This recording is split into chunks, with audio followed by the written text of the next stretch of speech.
నమస్కారం. రాష్ట్ర వ్యాప్తంగా ఎంతోమంది తల్లిదండ్రులు బాధపడుతున్నటువంటి పరిస్థితి. ఎంతోమంది రోడ్డు మీదకి రాలేక భయపడుతూ భయభ్రాంతులకు గురవుతూ నా బిడ్డ, నా పిల్లోడు, నా కొడుకు, నా కూతురు భవిష్యత్తు ఏమవుతుందా, వాళ్ళు ఏమైనా ఇబ్బందులు గురవుతారా, ఏదైనా ప్రాక్టికల్లో మార్కులు దించేస్తారా, ఏదైనా ఇబ్బందులు గురి చేస్తారా అని భయపడుతూ బ్రతుకుతున్నటువంటి విద్యా విధానంలో రాష్ట్రంలోని ఏపీలో ముఖ్యంగా మాట్లాడుకుంటే నిన్న కాక మొన్న జరిగినటువంటి అసెంబ్లీ ఎలక్షన్లో తమిళనాడు రాష్ట్రంలో కొత్తగా ముఖ్యమంత్రి, కొత్తగా వచ్చిన రాజకీయాల్లోకి వచ్చినటువంటి కొత్త నాయకుడు, ఆ నాయకుడు చేసిన పని దేశమంతా మొత్తం కూడే కూస్తుంది. నిజంగా ముఖ్యమంత్రి విజయ్ చేసినటువంటి పన్నంగము, ఆయన చేసినటువంటి విజను, ఆలోచన విధానాలు ఏ రాష్ట్రంలో ఎవరూ చేయలేనిది. ఆయన కొత్తగా రాజకీయాల్లోకి వచ్చి కొత్తగా పొలిటీషియన్ అయ్యి కొత్తగా మొదటిసారి ఎమ్మెల్యే గెలిచి ముఖ్యమంత్రి అయ్యి అదరహో అనిపించుకున్నటువంటి అట్లాంటి ముఖ్యమంత్రిని చూసి దేశమంతా నేర్చుకోవాలని ఈరోజు సోషల్ మీడియాలో ఇదే వస్తున్నది. ఓ పక్క ఇది, ఇంకో పక్క చూసుకుంటే ఏదైతే తమిళనాడు ముఖ్యమంత్రి తీసుకున్న నిర్ణయాన్ని సేమ్ అదే పరిస్థితిలోకి తెలంగాణ రాష్ట్రం కూడా ముఖ్యమంత్రి కలగజేసుకొని రేవంత్ రెడ్డి ఎట్టి పరిస్థితులు కూడా విద్యా విధానం మారాలి, విద్యార్థుల యొక్క తల్లిదండ్రుల రక్తాన్ని జలగల్లాగా పీలుస్తున్న ఈ ప్రైవేట్ స్కూల్ పైన దండయాత్ర చేయాలి. ప్రైవేట్ స్కూళ్ళు దోచుకున్నటువంటి ఫీజుల రూపంలోని ఎంతోమంది తల్లిదండ్రులు ఇబ్బందులు గురవుతున్నారని చెప్పి తెలంగాణ రాష్ట్రంలో కూడా ముఖ్యమంత్రి చొరవ తీసుకొని ఈరోజు ఒక పేపర్ స్టేట్మెంట్ కూడా ఇచ్చినట్టు సమాచారం అందింది. ఏంటంటే ప్రైవేట్ స్కూల్లోని ఫీజుల దోపిడీకి అడ్డుకట్ట వేసేందుకు తెలంగాణ స్టేట్ తీసుకున్న నిర్ణయము ఈరోజు అదిరింది అని చెప్పుకోవాలి. అంటే 40 సంవత్సరాల రాజకీయ అనుభవం, ఈ దేశానికి సీనియర్ పొలిటీషియను, ఏపీ రాష్ట్రంలో ఉన్న ముఖ్యమంత్రి చంద్రబాబు నాయుడు గారు ఆధ్వర్యంలోని కూటమి నేతలు ఉన్నటువంటి, కూటమి ప్రభుత్వం ఉన్నటువంటి ఏపీలో మాత్రము ఈ విద్యా విధానం పైన ఏమాత్రం కూడా మాట్లాడలేనటువంటి దుస్థితి ఏపీ రాష్ట్రంలో ఉన్నదని చాలామంది తల్లిదండ్రులు ఈరోజు బాధపడుతున్నటువంటి దుస్థితి. ఎందుకు అంటే ఓ పక్క శ్రీ చైతన్య వాళ్ళే, నారాయణ వాళ్ళే, కేకేఆర్ గౌతమ్ వాళ్ళే, భాష్యం వాళ్ళే, శ్రీ విశ్వ వాళ్ళే, మొత్తం అంతా కూడా ఈ పొలిటీషియన్ యొక్క ఆధ్వర్యంలోని వాళ్ళు నడుపుతున్నటువంటి విద్యా సంస్థల వల్ల ఇక్కడ ఫీజులు కట్టడి అనేది చేయలేకపోతున్నారు.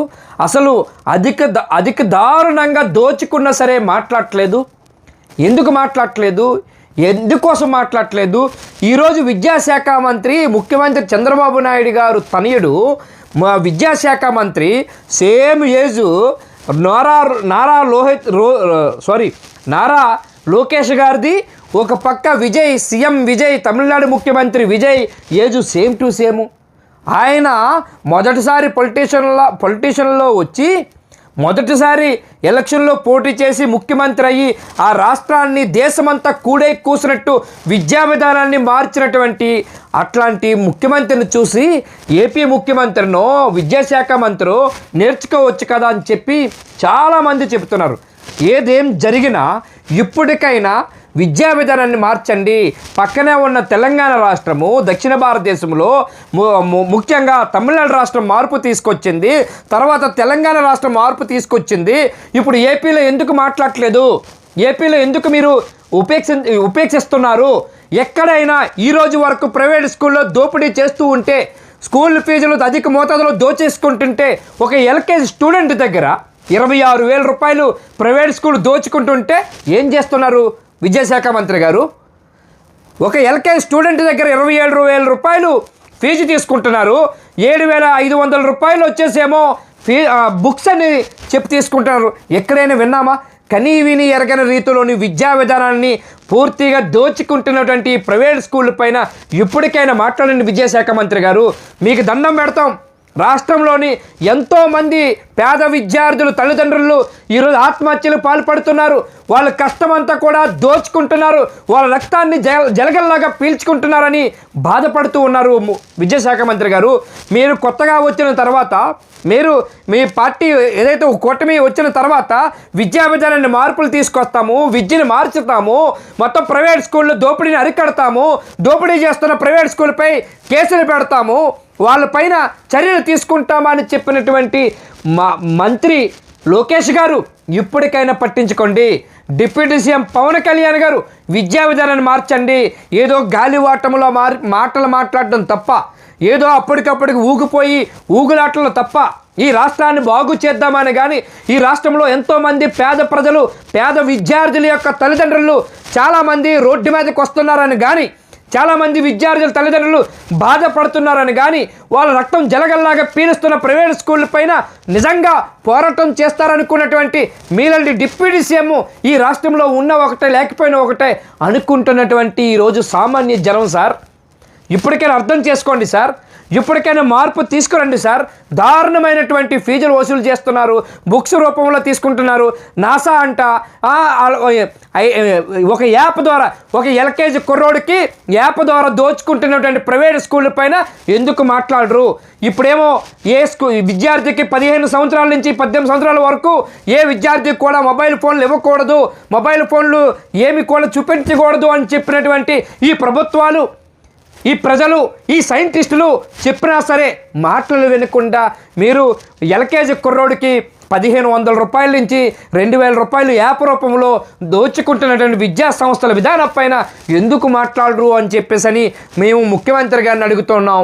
ఒక పక్క మంత్రి నారా లోకేష్ గారిని అడుగుతూ ఉన్నాం. అయ్యా లోకేష్ గారు, ఈ రాష్ట్రంలో మీరు విద్యాశాఖ మంత్రి మార్పుకి నాంది పలుకుతామని చెప్పారు, ప్రజల తరపున ఉంటామని చెప్పారు, ప్రజల పక్షాన పోరాడతామని చెప్పారు, ప్రజలే మా దేవుళ్ళని చెప్పారు, ప్రజల యొక్క ఆస్తుల్ని కొల్లగొడుతున్న ప్రైవేటు విద్యా సంస్థలపైన చర్యలు తీసుకుంటామని చెప్పారు, రక్తం జలగల్లాగా పీల్చుతున్నటువంటి ఈ విద్యా సంస్థలపైన పోరాటం చేస్తామని చెప్పారు, వాళ్ళ మీద చర్యలు తీసుకుంటామని చెప్పారు.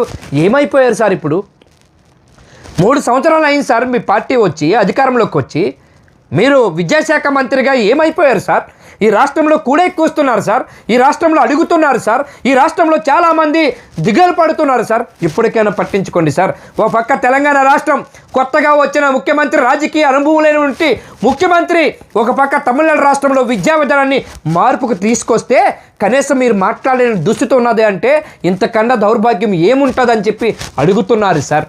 మేము విద్యార్థుల తరపున, విద్యార్థుల తల్లిదండ్రుల తరపున మా గలం విప్పుతున్నాం సార్. ఇప్పటికైనా పట్టించుకోండి, ఇప్పటికైనా మార్పుకి నాంది పలకండి, ఇప్పటికైనా విద్యార్థుల యొక్క తల్లిదండ్రులని కాపాడే ప్రయత్నం చేయండి. ఇప్పటికైనా ప్రైవేటు సంస్థలు, ఈ విద్యా సంస్థలు పందికొక్కలాగా దోచుకునేటువంటి ఆ విద్యా సంస్థలపైన చర్యలు తీసుకోండి. ఇంకొకటి కూడా మీకు చెప్పబోతున్నాం అతి త్వరలో సార్. మొత్తం కూడా విద్యా విధానంలోని వీళ్ళు ప్రైవేట్ స్కూళ్ళు ద్వంద్వ వైఖరి ఎట్లాగుంటుంది, ప్రైవేట్ స్కూల్లో వీళ్ళు దోచుకున్నటువంటి వాస్తవాలు ఏంటి, బుక్స్ రూపంలో ఏ విధంగా దోచుకుంటున్నారు, యాప్ రూపంలో ఏ విధంగా జీవితాలతో ఆడుకుంటున్నారు, ప్రజల జీవితాలతో ఏ విధంగా మాట్లాడుకుంటున్నారు, ఏ విధంగా విద్యా సంస్థలు ఒక్కసారి విద్యా సంస్థల్లో ఉన్నటువంటి ప్రైవేటు విద్యా సంస్థలు క్లాస్ రూములు చూస్తే మీకు అర్థమవుతుంది. ఒక క్లాస్కి ఇంకో క్లాస్కి ఎట్లా దారుణంగా దగ్గర ఉండటం వల్ల ఆ క్లాసుల్లో వీళ్ళు మాట్లాడుతున్న విద్యార్థులు, ఫస్ట్ స్టాండర్డ్లో మాట్లాడుతున్న విద్యార్థులు, యూకేజీలో మాట్లాడుతున్న విద్యార్థులు ఏం మాట్లాడుతున్నారో తెలియదు, ఏం పాఠాలు చెప్తున్నారో తెలియదు. ఈ విద్యా విధానాన్ని మార్చవలసింది ఈ ప్రైవేట్ స్కూల్ ద్వంద్వ వైఖరిని. మీరు పుట్టగొడుగుల్లాగా లైసెన్సులు ఇచ్చేస్తున్నారు, ఎక్కడ పడితే అక్కడ ఇచ్చేస్తున్నారు, ఒక ఆట లేదు, పాట లేదు, మొత్తం విద్యార్థులు నాశనం చేసే పరిస్థితి తీసుకొస్తున్నారు. దయించి అర్థం చేసుకోండి. నెక్స్ట్ ఎపిసోడ్కి మొత్తం కూడా బహిర్గతం చేద్దాం. మొత్తం ఆర్టీఐ ద్వారా సేకరించినటువంటి విషయాలన్నీ కూడా బయటికి పెడదాం. ఈ ప్రైవేటు సంస్థల పైన మాట్లాడితే ఏవైతే ఈ పనిచేస్తున్నటువంటి ప్రైవేటు విద్యా సంస్థలన్నింటిపైన కూడా చర్యలు తీసుకునే ప్రయత్నం చేయాలని మనస్ఫూర్తిగా ఏపీ ప్రభుత్వాన్ని మేము కోరుతూ ఉన్నాం.